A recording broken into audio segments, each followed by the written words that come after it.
Hi అండి. ఈరోజైతే మరి నేను గోంగూర పులిహోర చేస్తున్నానండి. గోంగూర పులిహోరకి కాడలు లేకుండా ఇట్లా నీట్గా వలుచుకోవాలి. తర్వాత ఒక 5 పచ్చిమిరపకాయలు వేస్తున్నా. ఇది మంచిగా నీట్గా కడుక్కొని ఉడికించుకోవాలి. పులిహోర తాలింపుకు పొయ్యి ముట్టించి బాండి పెట్టాను. ఇప్పుడు నూనె వేస్తున్నా. 4 పావుల నూనె వేస్తున్నా.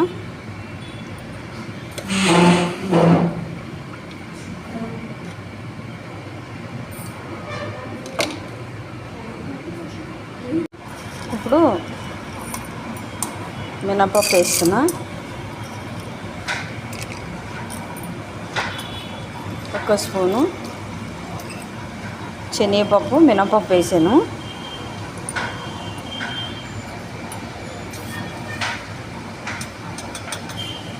హాఫ్ స్పూను ఆవాలు వేస్తున్నా.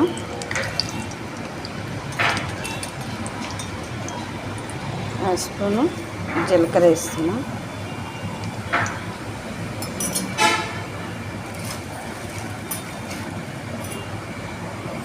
గుప్పులు పల్లీలు వేస్తున్నా.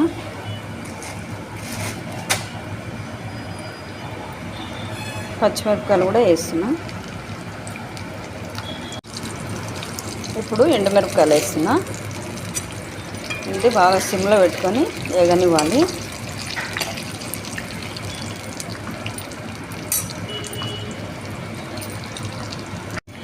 ఇప్పుడు కరివేపాకు వేస్తున్నా.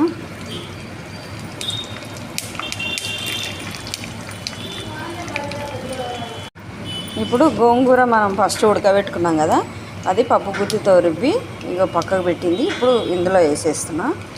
తాలింపులో వేసుకోవాలి.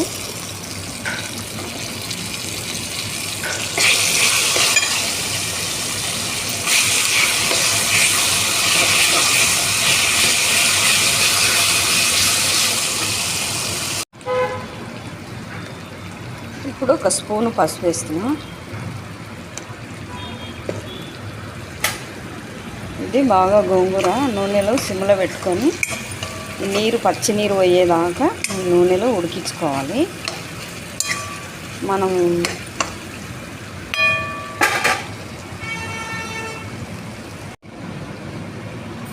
మన ఇంట్లో కూర లేకపోయినా ఒకసారి టైంకి మరి ఇట్లా గోంగూర చేసుకొని తాలింపు ఇట్లా మన చింతపండు పులుసుతో చేసుకుంటాం కదా మనం పులిహోరకి, అట్లాగే ఇది కూడా చేసుకొని గాజు సీసాలో పెట్టుకుంటే వారం రోజులైనా 2 వారాలైనా ఉంటుంది. మనకు